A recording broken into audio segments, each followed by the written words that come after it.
নমস্কার, স্কিল বাংলা চ্যানেলে আপনাদের সকলকে স্বাগত জানাই। দেখুন, চারিদিকে আজকে নিশ্চয়ই শুনছেন যে ভারতবর্ষ ইরানের বিরুদ্ধে একটা ৩৫টা দেশের জোটে চলে গেছে। কথাটা আংশিক সত্য। দেখুন, মিথ্যে এক জিনিস, আর আংশিক সত্য না মিথ্যের থেকেও ভয়ঙ্কর। কথাটা ভুল আমি বলতে পারবো না। ভারতবর্ষ সত্যিই ৩৫টা দেশের এমন একটা জোটের সঙ্গে বৈঠক করেছে, ভারত সেটাকে অফিসিয়ালি স্বীকারও করেছে। এবং স্ট্রেট অফ হরমুজে এই যে ইরান যে কোনো জাহাজ ফ্রিলি যেতে দিচ্ছে না, এইটাকে আটকানোর জন্য এর বিরুদ্ধেই এই জোট। অবশ্যই ঠিক কথা, কিন্তু এমনভাবে চারিদিকে বলা হচ্ছে যে ভারতবর্ষ ইরানের বিরুদ্ধে একেবারে যুদ্ধে নেমে গেছে, ভারতবর্ষ থেকে মিসাইল ছাড়া হবে, ইরানে গিয়ে পড়বে। ভাবটা এইরকম, সেটা মিথ্যে কথা। কেন ভারত সরকার এই মুহূর্তে এই সিদ্ধান্ত নিল, সেই পুরো ব্যাপারটা আজকের এই ভিডিওতে আলোচনা করব। আমি প্রথমেই আপনাদেরকে ক্ল্যারিটি দিয়ে দিলাম। কেন ক্ল্যারিটি দিলাম? যারা এটুকু জানতে ইন্টারেস্টেড যে কতটা সত্যি কতটা মিথ্যে, 1 মিনিটে টাইম নষ্ট না করে ক্ল্যারিটি পেয়ে গেলেন।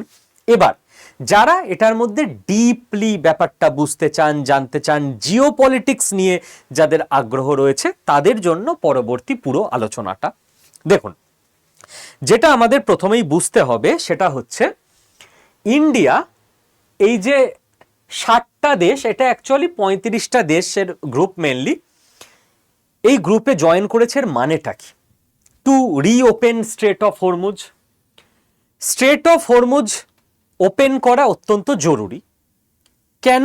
এটা নিশ্চয়ই আপনাদের আর বুঝিয়ে দিতে হবে না। সারা পৃথিবীর 20% এনার্জি স্ট্রেট অফ হরমুজ দিয়ে আসে। সেটা পৃথিবীর সমস্যা, ভারতের সমস্যা তার থেকে অনেক বেশি। কারণ ভারতবর্ষের 40% তেল স্ট্রেট অফ হরমুজ দিয়ে আসে এবং 80% এলপিজি স্ট্রেট অফ হরমুজ দিয়ে আসে। সারা পৃথিবীর জন্য তো সংখ্যাটা 20%, আমাদের জন্য ক্রুড অয়েলে 40 আর গ্যাসে 80, আমাদের বিপদ আরো বেশি। তো খুব স্বাভাবিক যেই দেশগুলো ইম্প্যাক্টেড, তারা চেষ্টা করবেই যে কি করে স্ট্রেট অফ হরমুজকে খোলা যায়। এর মধ্যে অনৈতিকতার আপনি কিছু দেখতে পাচ্ছেন? নেই, ক্লিয়ার। সেকেন্ড পয়েন্টে চলে আসুন।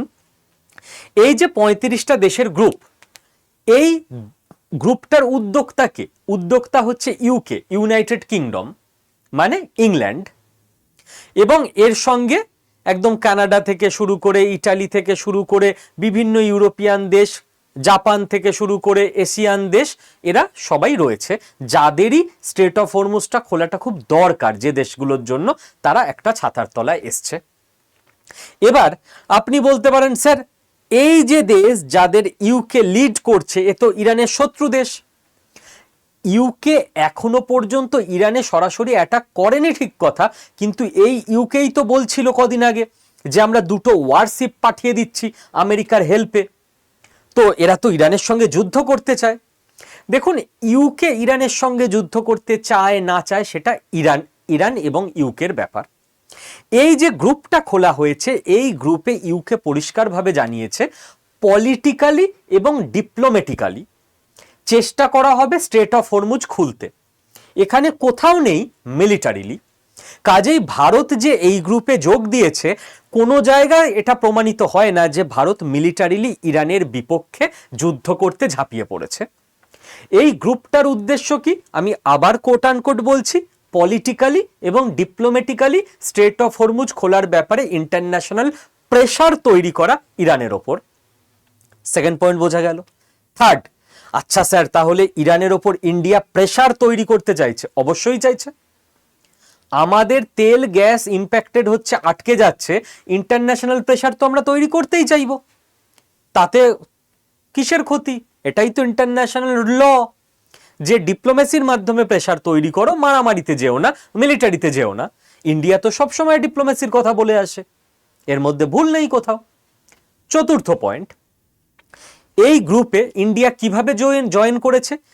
ইন্ডিয়ার পিএম চলে গেছে, মারাত্মক একদম সারাদিন বসে একসঙ্গে মিটিং করছে না, একটা ভার্চুয়াল মিটিং হয়েছে, মানে অনলাইন মিটিং।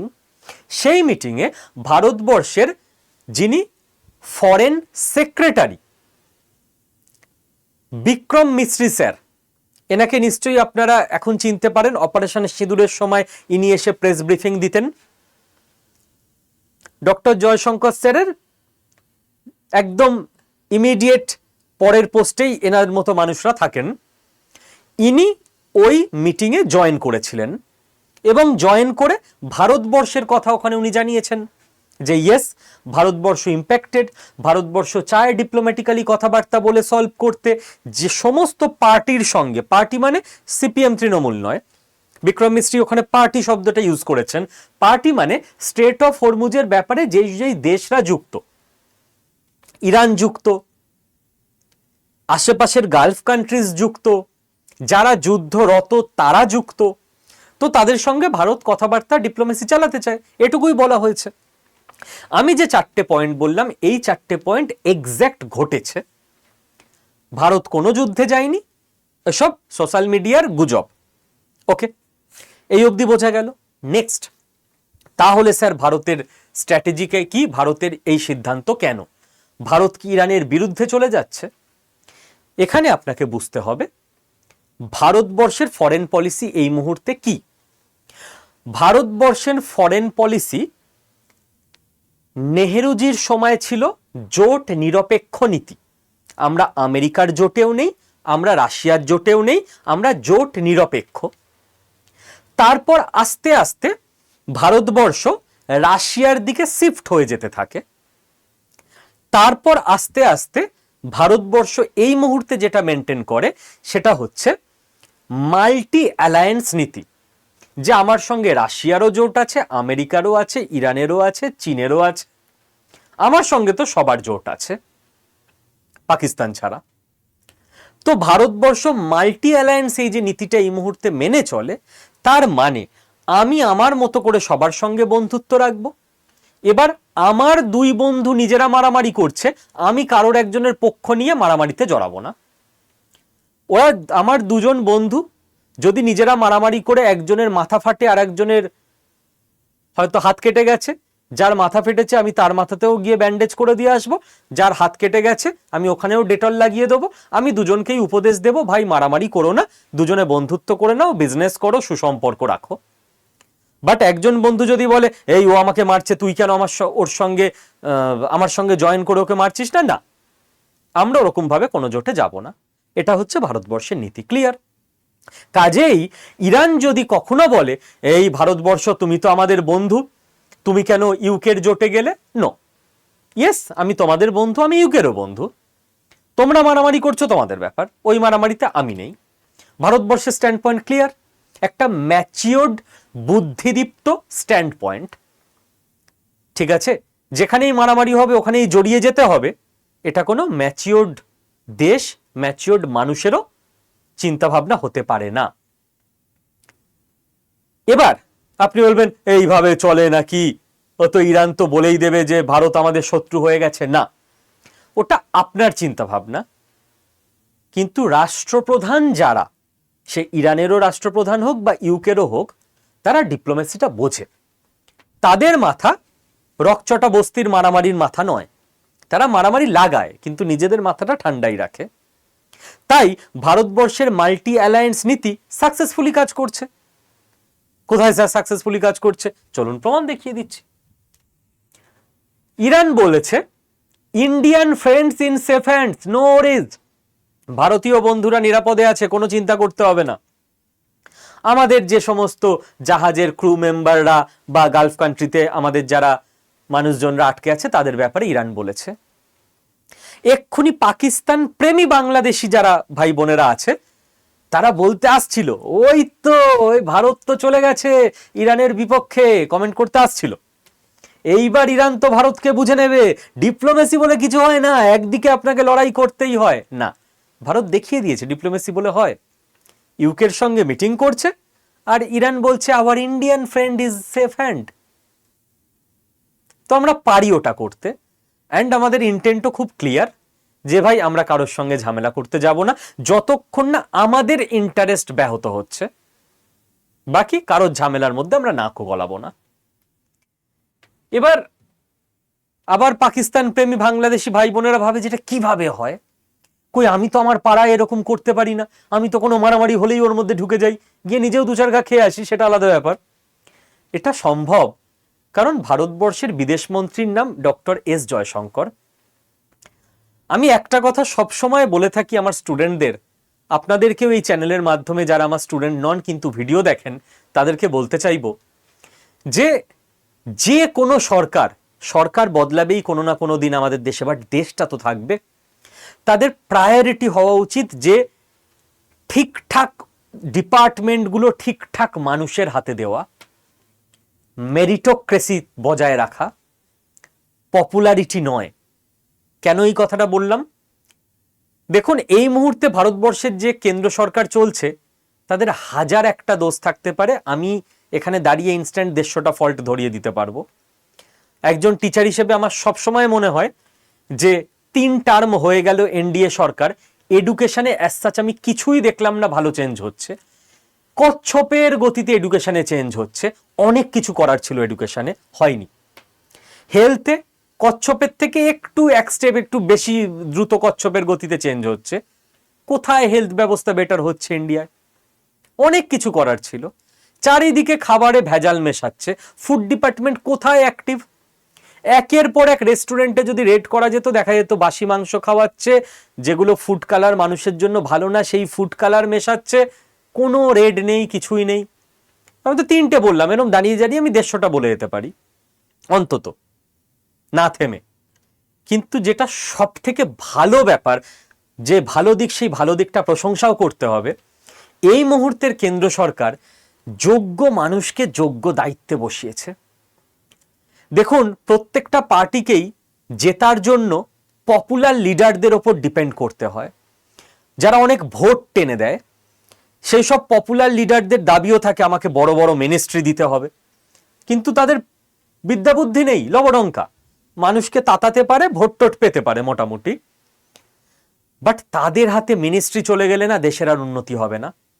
সব থেকে আনন্দের ব্যাপার যেটা লাগে, যে ফরেন মিনিস্ট্রি আছে একজন ডিপ্লোম্যাটের হাতে, ইনি কোনো পপুলার নেতা নন গ্রাউন্ড লেভেলে, এনাকে ভোটের চিন্তাও করতে হয় না, কারণ ইনি ভোটে দাঁড়ান না, রাজ্যসভা থেকে এনাকে পাঠানো হয়। এনাকে যদি ভোটের চিন্তা করতে হতো না, তাহলে 24 ঘন্টা মন দিয়ে ডিপ্লোমেসিটা সামলাতে পারতেন না। একজন টেকনোক্র্যাট অশ্বিনী বৈষ্ণব, তাকে আনা হয়েছে নির্দিষ্ট কিছু দায়িত্বে, তবে ইন্ডিয়াতে সেমিকন্ডাক্টর হচ্ছে। একজন পীযূষ গোয়েল সাহেব, তাকে আনা হয়েছে কমার্স মিনিস্ট্রিতে, তবে আজকে এফটিএ হতে পারছে বিভিন্ন দেশের সঙ্গে। এবার এদেরই যদি ভোট জোগাড় করতে ছুটতে হতো, তাহলে আর মন দিয়ে কাজটা করতে পারতো না। তো যে দেশের বিদেশ মন্ত্রীর নাম ডক্টর এস জয়শঙ্কর, তারা পারে ইরান এবং ইউকেকে একসঙ্গে ব্যালেন্স করতে, চাপ নেওয়ার দরকার নেই বাংলাদেশ। ফোর্থ যে পিপিটিটা আমাদের বুঝতে হবে, সেটা হচ্ছে গতকাল আমেরিকা একটা মারাত্মক ঘটনা ঘটিয়ে দিয়েছে ইরানে। স্ট্র্যাটেজিক হিট লিস্ট আমরা আশা করি বুঝি, এটা যে নতুন যে এখনকার ওয়ারফেয়ার, সেই ওয়ারফেয়ার স্ট্র্যাটেজি অনুযায়ী যে কোনো দেশের ব্রিজ, পাওয়ার প্ল্যান্ট, রেলওয়ে জাংশনে যেখানে লাইনগুলো সব জায়গায় ছড়িয়ে যাচ্ছে, সেই জায়গাগুলো যদি ধ্বংস করে দেওয়া হয়, পুরো দেশটাই বিকল হয়ে যায়। আমেরিকা ইরানের যেটা মিডল ইস্টের সব থেকে উঁচু ব্রিজ, সেটাকে ধ্বংস করে দিয়েছে। এই হচ্ছে ছবি। এই যে ব্রিজটা কেটে গেছে না, তার মানে ধরুন এই দিকের জনপদ আর এই দিকের জনপদ পুরো আলাদা হয়ে গেছে। কয়েক বছর আগে বন্যায়, বেশ কয়েক বছর হলো, আমার মনে হয় 2018 সাল, উত্তরবঙ্গ দক্ষিণবঙ্গের একটা ব্রিজ কেটে গেছিল রেলের। প্রায় 20-25 দিন আমার ধারণা ট্রেন চলেনি। উত্তরবঙ্গ দক্ষিণবঙ্গ কার্যত ব্যাহত হয়ে গেছিল। ব্রিজ এই লেভেলের ইম্পর্টেন্স পায়, সেখানে একটা দেশের ব্রিজ বম্বিং করে ইউএসএ এইভাবে উড়িয়ে দিয়েছে। ওদের ইনফ্রাস্ট্রাকচার এমন ড্যামেজ করছে ইউএসএ, যে নেক্সট অনেকগুলো বছর ওরা আর ঘুরে দাঁড়াতে পারবে না। এবার আরো সাংঘাতিক ব্যাপার হচ্ছে, ইরান, তেহরান মানে ইরান জিওপলিটিক্সের রাজধানীর নাম অনুযায়ী দেশকে সম্বোধন করা হয়, এরা 8টা হিট লিস্ট তৈরি করে দিয়েছে গালফ কান্ট্রির ব্রিজের, যে আমার দেশের তুমি ব্রিজ ভেঙেছো একটা, আমরা এবার গালফ কান্ট্রিতে এই 8টা ব্রিজ উড়িয়ে দেব। হিট লিস্ট তৈরি করে পুরো পাবলিক করে দিয়েছে যে আমেরিকাতে তো মারতে পারবো না, গালফের যে মুসলিম দেশগুলো আছে ইরানের প্রতিবেশী যারা আমেরিকার অ্যালাই, তাদের দেশের ব্রিজগুলো আমরা ওড়াবো এবার। গোটা মিডল ইস্ট কার্যত একটা শ্মশানে পরিণত হচ্ছে, যে অবস্থা চলছে।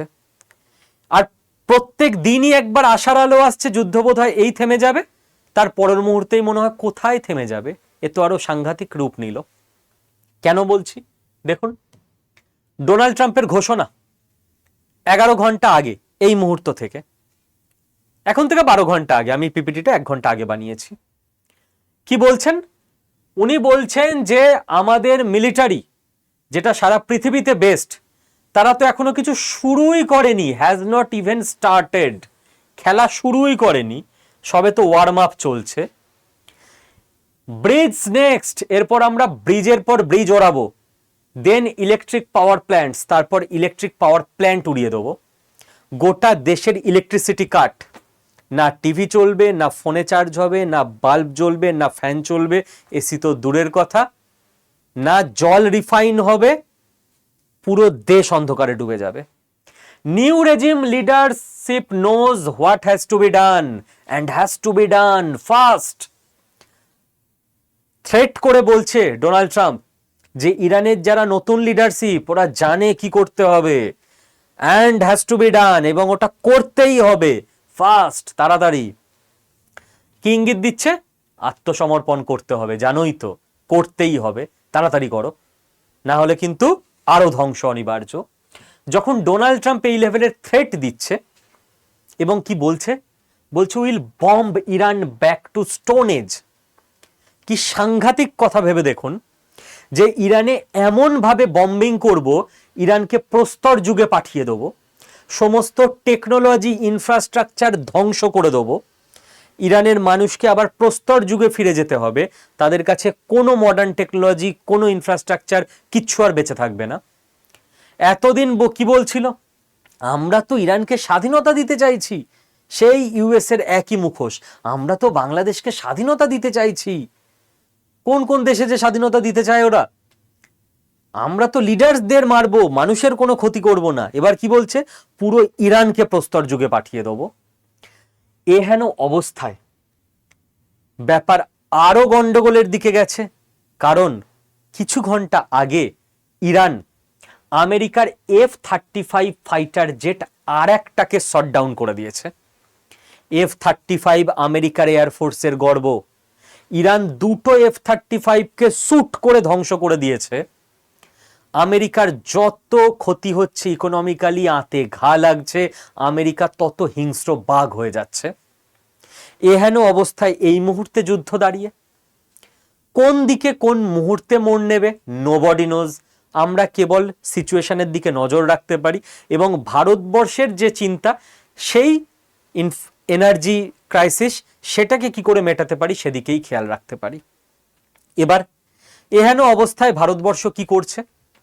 ভারতবর্ষ এনার্জি নিয়ে কি কি করছে এটা তো আপনারা দেখতেই পাচ্ছেন। যারা স্কিল বাংলার একটু পুরনো দর্শক, এবার 5 মিনিট কথা বলবো তাদের জন্য। মনে আছে আজ থেকে কিছু মাস আগে আমেরিকা আমাদের থ্রেট দিচ্ছিল যে ভারতবর্ষ টেকনোলজি ধ্বংস করে দেবো, সোশ্যাল মিডিয়া ধ্বংস করে দেবো, সব তো আমাদের হাতে। এবং ভারতবর্ষ তখন থেকেই প্রতিজ্ঞা নিচ্ছিল যে আমরা আমাদের নিজস্ব সোশ্যাল মিডিয়া বানাবো, আমাদের নিজস্ব প্ল্যাটফর্ম বানাবো। মনে পড়ছে? জোহো কর্পোরেশন, শ্রীধর ভেম্বু, তামিলনাড়ুর মানুষ, তিনি উঠে এসেছিলেন লিডার হিসেবে ভারতবর্ষকে পথ দেখানোর জন্য। এবং আমরা জোহোর যে হোয়াটসঅ্যাপের বিকল্প মেসেঞ্জার অ্যাপ, চ্যাটিং অ্যাপ, যার নাম আরাত্তাই, ARATTAI, সেটাকে প্রমোট করতে শুরু করেছিলাম দেশের জন্য, স্বদেশি ব্র্যান্ড। তারপর বেশ কিছুদিন আমি আরাত্তাইয়ের কথা বলা বেশ কিছু মাস বন্ধ রেখেছি। কেন? কারণ নির্দিষ্ট একটা প্রমোশন আরাত্তাইয়ের হয়ে গেছিল, এরপর দরকার ছিল ওয়েট করার দুই তরফ থেকে কিছু ইনপুট আসার। কোন দুই তরফ থেকে? জোহো কর্পোরেশন নিজেকে আরো কতটা বেটার করছে এবং ভারত সরকার এই ব্যাপারটা নিয়ে ভাবছে কিনা। আজকে এনার্জি নিয়ে আমরা ভাবছি, যদি আমরা ভুলে যাই সোশ্যাল মিডিয়ার কথা, কালকে আবার আমেরিকার সঙ্গে আমাদের যখন টক্কর চলবে, আবার আমরা তখন দুদিন লাফালাফি করব যে হ্যাঁ হ্যাঁ আমাদের তো অ্যাপ নেই, আমাদের তো সোশ্যাল মিডিয়া নেই, সব তো আমেরিকার কন্ট্রোলে। দেশভক্তি একদিনে হয় না, এবং কোনো প্রতিজ্ঞা নিলে ওই তুবড়ির মতো বারুদ ফুস করে উঠে গেলে হয় না, প্রদীপের মতো টানা জ্বলতে হয় কন্টিনিউ, তাতে তেল দিয়ে যেতে হয়, প্রদীপের সলতেটা এগিয়ে দিতে হয় যাতে না নেভে, তবে বড় কোনো লক্ষ্য অ্যাচিভ হয়। তো যেরকমটা আমি ওয়েট করছিলাম গভর্নমেন্টের দিক থেকে কিছু আসার জন্য এবং জোহর দিক থেকে কিছু আসার জন্য, পেয়ে গেছি। এবার ভারত সরকার বসে নেই, আমাদের প্রত্যেকটা ক্ষেত্রে আত্মনির্ভর হতে হবে, এনার্জি থেকে শুরু করে টেকনোলজি পর্যন্ত। ভারত সরকার 16,68,000 ইমেল অ্যাকাউন্ট, যেগুলো জিমেল ছিল ভারত সরকারের, সেটাকে জোহোতে নিয়ে চলে গেছে। যখন সরকার 16,68,000 ইমেল অ্যাকাউন্ট, সরকারি ইমেল অ্যাকাউন্টকে শিফট করে দেয় জোহোতে, তার মানে vision is clear, announcement is clear, Bharatvarsha এবার স্বদেশীর পথেই চলবে এবং গুগলকে টক্কর দেওয়া ক্লিয়ার, আমেরিকাকে টক্কর দেওয়ার মেসেজ ক্লিয়ার। এতে ভারতবর্ষের খরচ হলো 180 কোটি টাকা, আমার আপনার ট্যাক্সের টাকা। বাট এই রকম জায়গায় যদি খরচ হয়, আমার থেকে আরো 2 টাকা এক্সট্রা ট্যাক্স চাইলে আমি আনন্দে দিয়ে দেবো। এবার ভারতবর্ষের ডেটা ভারতবর্ষের হাতে, জোহো কোম্পানি আরো বড় হবে, সেখানে আপনার ছেলে আপনার মেয়ে যে ইঞ্জিনিয়ারিং পড়ছে সে চাকরি করবে, এতে ভারতের উন্নতি হবে। এটা গভর্নমেন্টের তরফ থেকে ইনিশিয়েটিভ, গভর্নমেন্টের তরফ থেকে ইনিশিয়েটিভ। দেখুন অশ্বিনী বৈষ্ণব স্যার, উনি নিজে আরাত্তাই মেসেঞ্জারে চলে এসছেন। যখন এই লেভেলের বড় মানুষজন আসেন, আমি আরাত্তাইতে গেছিলাম, আমাকে ফলো করে 20,000 মানুষ এসেছিলেন, আমি কে? এই লেভেলের মানুষজন এলে মেসেজ ইজ ক্লিয়ার, সারা ভারতকে আহ্বান করা হচ্ছে। এইবার সরকারের তরফ থেকে তো ইন্ডিকেশন ক্লিয়ার, জোহর তরফ থেকে তারা কি হাত গুটিয়ে বসে আছে? তাদের তো চেষ্টা থাকতে হবে যে দেশবাসী আমাদের সঙ্গে আছে, এবার আমাদেরও জানপ্রাণ লাগিয়ে দিতে হবে হোয়াটসঅ্যাপকে টক্কর দেওয়ার মতো টেকনোলজি যাতে আমরা তৈরি করতে পারি। আপনাদের সবার বক্তব্য ছিল সেই সময়, sir Arattai end to end encrypted নয়, আমাদের মেসেজ চাইলে কখনো কেউ হ্যাক করে পড়তে পারে।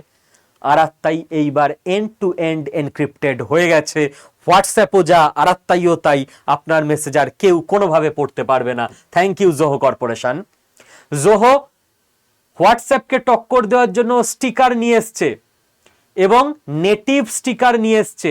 হোয়াটসঅ্যাপে তো পাওয়া যায় বিদেশি স্টিকার, এখানে আমাদের দেশীয় সবকিছু সংস্কৃতি অনুযায়ী স্টিকার আমরা পাবো। লিঙ্ক আরো সেভ করেছে, প্রিভিউ যে কোনো লিঙ্কের আরো ইমপ্রুভ করেছে, এছাড়া বাকি আরো এতগুলো ফিচার্সকে আরাত্তাই জোহো কর্পোরেশন অনেক বেটার করেছে। স্যার এবার আমার প্রতি আপনাদের প্রশ্ন, তাই তো, যে আপনি নিজে এতদিন আরাত্তাই ভুলে গেছিলেন, আজকে হঠাৎ মনে পড়লো আপনার? এমন একটা দিন যায়নি, এমন একটা দিন যায়নি যেদিন প্রথম প্রমোট করেছিলাম তারপর থেকে আজ অবধি আমি আরাত্তাইতে ভিডিওর লিংক দিইনি, এমন একটা দিন যায়নি। এবং সব থেকে আনন্দের ব্যাপার কি জানেন তো আমি জানি যে আমাকে প্রদীপের মতো জ্বলে থাকতে হবে দেশের কাজে, দুদিন আবেগ নিয়ে প্রমোট করে তুবড়ির মতো ফুস হয়ে গেলে হবে না, তাই প্রতিদিন দিয়ে গেছি, নতুন করে প্রমোট করিনি, কিন্তু যারা আরাত্তাইতে আমার সঙ্গে যুক্ত হয়েছিলেন প্রতিদিন আমি লিংক দিয়ে গেছি প্রতিটা ভিডিওর। এটা গতকালের ভিডিও, এটা তার আগের দিনের ভিডিও। এবং সব থেকে মজার কথা, আনন্দের কথা হচ্ছে, যারা আমার আরাত্তাই গ্রুপে যুক্ত আছেন তারাও প্রতিদিন অ্যাক্টিভ ছিলেন, আজ অবধি অ্যাক্টিভ হননি। আমি তো লাস্ট 2 মাস মনে হয় প্রমোট করিনি আরাত্তাইয়ের কথা, এতগুলো মানুষ গতকালও রিয়াকশন দিয়েছেন, এতগুলো মানুষ আজকেও রিয়াকশন দিয়েছেন। সিন তো আরো অনেক বেশি মানুষ করেন, রিয়াকশন কজনই বা দেন? তো আজ তো আমি তো আমার কাজ করে গেছি টানা, এবং যা আমি শুরু করি তা আমি চুপি সারে করে যাই, বলি হয়তো 7 দিন পর একদিন, বাট কাজ আমার চলতে থাকে। এতগুলো মানুষও ডেলি অ্যাক্টিভ আছেন, নিজের কাজ করে যাচ্ছেন। ভারত সরকার চেষ্টা করছে, জোহো কর্পোরেশন চেষ্টা করছে, এবার আপনাকে চেষ্টা করতে হবে। কি করতে হবে আমি পুরো বলে দিচ্ছি কি করে আপনারা আমার সঙ্গে আরাত্তাই গ্রুপে যুক্ত হবেন। গুগল প্লে স্টোরে যান, গুগল প্লে স্টোরে গিয়ে আপনি সার্চ করুন, নিজে না পারলে বাড়িতে কোনো বাচ্চা কাচ্চা নিশ্চয়ই আছে, পাশের বাড়িতে আছে, তাকে বলুন, সে করে দেবে। যারা একটু সিনিয়র হয়তো অতটা টেকসাভি নন, গিয়ে লিখুন আরাত্তাই, ARATTAI, অ্যাপ চলে আসবে, ইনস্টল করবেন, ফোন নাম্বার, ওটিপি, নাম যেরকম দিতে হয় প্রত্যেকটা অ্যাপে দিয়ে দিলেন। আপনার কাছে এরকম একটা পেজ খুলে যাবে, চ্যাট বলে। স্টেপ বাই স্টেপ দেখিয়ে দিচ্ছি, নিজে করে নিতে পারবেন। এই 3টে ডটে ক্লিক করবেন, ঠিক আছে? 3টে ডটে যেই আপনি ক্লিক করলেন, এবার সেকেন্ড অপশান চ্যানেলে ক্লিক করবেন। যেই আপনি ক্লিক করলেন, এবার এক্সপ্লোর চ্যানেল বলে অপশান আসবে ওপরে, ওখানে ক্লিক করবেন। যেই আপনি ক্লিক করবেন, এবার পপুলার, লেটেস্ট আর ক্যাটাগরি আসবে, আপনি ক্যাটাগরিতে ক্লিক করবেন। যেই আপনি ক্লিক করলেন, এবার আমাদের কোন ক্যাটাগরি? আমাদের তো এডুকেশন, আপনি এডুকেশনে ক্লিক করবেন। যেই আপনি এডুকেশনে ক্লিক করলেন, এবার এই অ্যাপ্লাইটা, এটা দেখুন নীল হয়ে গেছে, আর এডুকেশনটা একটা ব্লু টিক পড়ে গেছে, আপনি এখানে অ্যাপ্লাইটায় ক্লিক করে দেবেন। তো এবার আপনি এডুকেশন চ্যানেল, আমাদের চ্যানেলটা খুঁজে পাবেন। এইবারে অ্যাপ্লাই করে এখানে সার্চ বক্সে আপনি আমার নামের বানানটা লিখবেন, শুভদীপ, এই বানানেই লিখবেন, তবে আসবে SUBHADIP। জাস্ট শুভদীপ লিখে আপনি সার্চ করুন, দেখুন শুভদীপ স্যার স্কিল বাংলা চলে আসবে। যেই সময় আমি এটা স্ক্রিনশট নিয়ে রেখেছিলাম, তখন আমার আরাত্তাই চ্যানেলে বা আরাত্তাই গ্রুপে 1670 জন ছিলেন, আজকে প্রায় 21,000 মানুষ আছেন। ভারতবর্ষ বদলাচ্ছে। এইবার আপনি এখানে জয়েন অপশানে ক্লিক করবেন। যেই ক্লিক করলেন, আপনি জয়েন হয়ে গেছেন, এইখানটায় টিক পড়ে যাবে এবং আপনি সঙ্গে সঙ্গে জয়েন হয়ে যাবেন আমাদের আরাত্তাই গ্রুপে, যেটার পুরো নাম হচ্ছে শুভদীপ স্যার স্কিল বাংলা। ঠিক আছে? এখানে প্রত্যেক দিন আমি এই চ্যানেলের প্রত্যেকটা ভিডিওর লিংক দিয়ে দেবো, তো ভিডিও আপনার মিস যাবে না। কখনো এক্সট্রা কোনো ইনফরমেশন, কোনো অডিও, কোনো স্টোরি, R&AWর ব্যাপারে কিছু আননোন ফ্যাক্ট, এগুলোও শেয়ার করব। তো একবার আজকে সবাই মিলে দেশের জন্য আরাত্তাই ইনস্টল করে স্কিল বাংলা শুভদীপ স্যার এই গ্রুপে জয়েন করে যান। 1-2 দিন পুরো ঘেটে নিন আরাত্তাইটা, খুব ইজি ইউজার ইন্টারফেস, খুব ভালো। তারপর বাড়ি, বন্ধু বান্ধব সবাইকে শেয়ার করবেন, বাকিদেরও ইনস্টল করাবেন, এবং দেশ গঠনের কাজে আমাদের কাঠবিড়ালির ভূমিকাই থাকুক, এর বেশি কিছু নয়। প্রত্যেকে যদি একজন করে কাঠবিড়ালির ভূমিকা নিতে পারি, যেরকম রাম সেতু বন্ধনের সময় কাঠবিড়ালি ভূমিকা নিয়েছিল, তাহলেই আলটিমেটলি দেশ বদলে যাবে। এবং একদিনে হবে না, অবশ্যই ধৈর্য রাখতে হবে, একদিন না একদিন তো হবেই। থ্যাংক ইউ, ভালো থাকবেন প্রত্যেকে। জয় হিন্দ।